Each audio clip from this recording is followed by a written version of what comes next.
11 जून 2024 को पुलिस को कब्रिस्तान से एक महिला की लाश मिलती है जिसका गला कटा होता है चाकू से। जी हाँ, ये कहानी है एक सिरफिरे आशिक की। एक ऐसा आशिक जो अपनी ही गर्लफ्रेंड का, अपनी ही प्रेमिका की हत्या कर देता है। शुरू होती है यूपी के बुलंदशहर में। बुलंदशहर में क्या होता है, एक कपल आता है जिसका नाम होता है आसमा और सलीम। ये हस्बैंड वाइफ होते हैं। ये कपल बुलंदशहर में आते हैं रोजी रोटी कमाने के लिए और बहुत सारी मुश्किलों के बाद उन्हें एक घर मिलता है, सस्ता घर। ये बहुत अमीर नहीं होते, इनकी इतनी हैसियत नहीं होती कि ये एक फ्लैट जो है वो कंप्लीट फ्लैट जो है वो किराए पे ले सके, रेंट पे ले सके। तो ये क्या करते हैं, ये जो कपल होता है आसमा और सलीम, ये हस्बैंड वाइफ क्या करते हैं, उस फ्लैट को एक और कपल के साथ शेयर कर लेते हैं।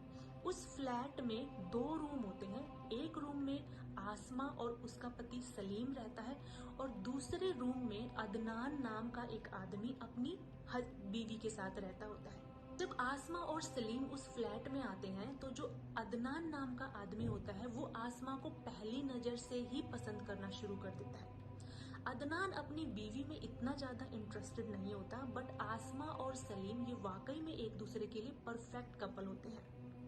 सलीम को बिल्कुल भी मालूम नहीं था कि ये जो अदनान नाम का बंदा है इसकी नजर मेरी बीवी के ऊपर है। सलीम जो था वो बहुत ज्यादा हार्ड वर्किंग पति था। वो सुबह से शाम तक बाहर जॉब करता था। अदनान कुछ ज्यादा खास काम करता नहीं था और उसकी बीवी के साथ भी उतनी कुछ बनती नहीं थी। अदनान कोशिश करता है आसमा को अट्रैक्ट करने की और धीरे धीरे उसको अपनी तरफ, अपने पास लाने की कोशिश करता है। अभी धीरे धीरे अदनान के करीब आने लग जाती है। अदनान और आसमा एक टाइम के बाद बहुत ही ज्यादा एक दूसरे के करीब आ जाते हैं, यानी कि दोनों का एक्स्ट्रा मैरिटल अफेयर शुरू हो जाता है। आसमा अपने हस्बैंड को चीट कर रही थी और अदनान अपनी वाइफ को चीट कर रहा। दोनों ही अपने अपने पार्टनर्स को चीट करना शुरू कर देते हैं। बट कुछ टाइम के बाद आसमा के हस्बैंड को लगने लग जाता है कि उसकी बीवी का जो अफेयर है वो अदनान के साथ शुरू हो गया है। सलीम क्या करता है, सलीम अपनी बीवी को लेके उस फ्लैट को छोड़ देता है। वो कहीं और शिफ्ट हो जाता है ये सोचकर कि अगर मैं कहीं और शिफ्ट हो जाऊंगा अपनी वाइफ के साथ तो जो मेरी वाइफ है वो स्लोली स्लोली अदनान को भूल जाएगी और अदनान भी एक टाइम के बाद आसमा को भूल जाएगा। बट इसका ऑपोजिट होता है। सलीम आसमा को जैसे ही किसी और जगह पर लेके जाता है, यानी कि फ्लैट को छोड़कर अपना घर चेंज करता है, वैसे ही अदनान और आसमा और भी ज्यादा एक दूसरे के करीब आ जाते हैं और भी ज्यादा एक दूसरे से मिलना जुलना शुरू कर देते हैं और भी ज्यादा एक दूसरे से फोन पे बातें करने लग जाते हैं। फिर क्या होता है, जो सलीम होता है वो अपनी वाइफ को समझाता है बट उसकी वाइफ नहीं समझती और फिर जो सलीम होता है वो नॉर्मल हो जाता है कि भाई ये समझती नहीं है, मैं कितना समझा चुका हूँ इसको। इसके बाद क्या होता है, जो अदनान है वो आसमा को बहुत महंगे महंगे गिफ्ट देना शुरू कर देता है। जो अदनान है वो आसमा को एक बहुत एक्सपेंसिव फोन गिफ्ट करता है ताकि आसमा उससे आराम से बातें कर सके। अदनान ऐसा नहीं था बहुत ज्यादा रिच आदमी था, नहीं, वो बहुत ज्यादा रिच आदमी नहीं था, बट फिर भी वो उस कदर आसमा से प्यार करता था कि उसके लिए बहुत ज्यादा एक्सपेंसिव फोन लेके आता है। इवन वो अपनी वाइफ को कभी भी कोई छोटा मोटा गिफ्ट भी नहीं देता, बट आसमा के ऊपर वो खुलकर पैसे लुटाता है। अक्सर जो आसमा और जो अदनान है वो मिलने के लिए कब्रिस्तान में आते थे, यानी कि उन्होंने एक दूसरे से मिलने के लिए एक बहुत ही क्वाइट जगह को चुना था, वहां बुलंदशहर के कब्रिस्तान को। कब्रिस्तान में क्या होता है, कोई ज्यादा आता जाता नहीं है, तो ये लोग वहां बैठकर मिलकर आराम से बात कर सकते थे, जो चाहे कर सकते थे। बट जैसे जैसे टाइम बीतता जाता है वैसे वैसे अदनान, जो आसमा होती है, वो और लोगों से भी बात करना शुरू कर देती है। और जब अदनान आसमा को कॉल करता है तो अक्सर आसमा का जो फोन होता है वो बिजी होता है। अदनान को डाउट होने लग जाता है कि जो आसमा है वो और भी बहुत सारे लड़कों से बात कर रही है। अदनान बहुत ज्यादा फ्रस्ट्रेटेड हो जाता है कि मैं इसको इतना ज्यादा महंगे तोहफे देता हूँ, इसको मैं सब कुछ देता हूँ, सब कुछ मैंने इसके ऊपर अपना लुटा दिया, बट ये किसी और से बात कर रही है। अदनान क्या करता है, अदनान आसमा को 11 जून 2024 को कब्रिस्तान बुलाता है, जो कि वो बहुत बार बुलाता था मिलने के लिए। आसमा को कोई डाउट नहीं हुआ उसके ऊपर कि वो किसके उसको मिलने के लिए बुला रहा है। अदनान ने जैसे ही आसमा कब्रिस्तान पहुंचती है अदनान से मिलने के लिए, अदनान सबसे पहले उसके हाथ से फोन लेता है। फोन लेते ही वो जल्दी से फोन को चेक करना शुरू कर देता है और उसका जो डाउट होता है वो हकीकत में बदल जाता है कि जो आसमा है अदनान और उसके पति सलीम के अलावा और भी लड़कों से बात कर रही थी।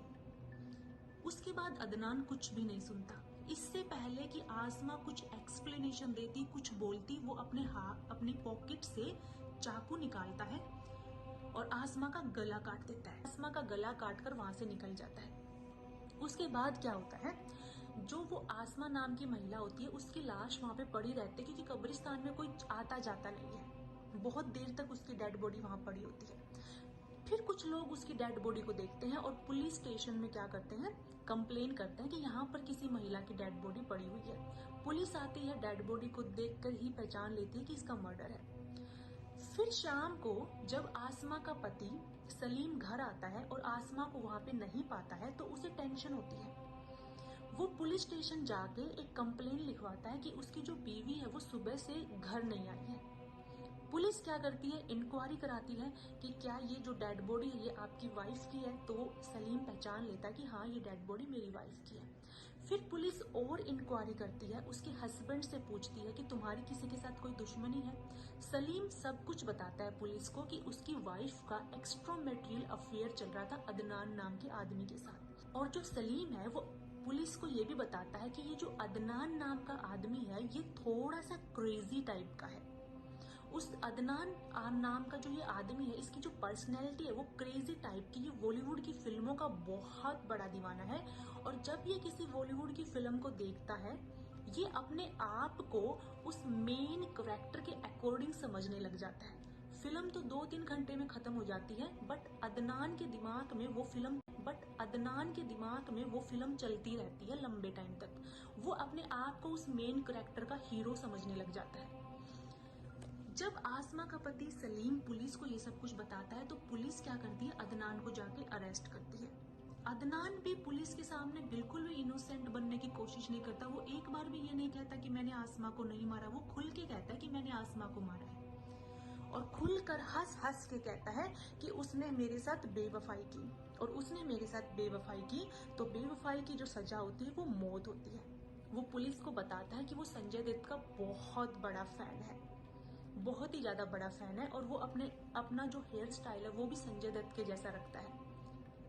बॉलीवुड की फिल्मों का वो बहुत बड़ा फैन है। जब अदनान नाम के इस आदमी को अरेस्ट किया गया तो इसके मुंह के ऊपर, इसके फेस के ऊपर 1% भी रिग्रेट नहीं था। ये खुल के कह रहा था कि मेरी गर्लफ्रेंड ने मुझसे बेवफाई की और बेवफाई की एक ही सजा होती है, मौत। तो ये कहानी थी अदनान नाम के पागल आशिक की जो अपने आप को बॉलीवुड की फिल्मों का हीरो समझता था।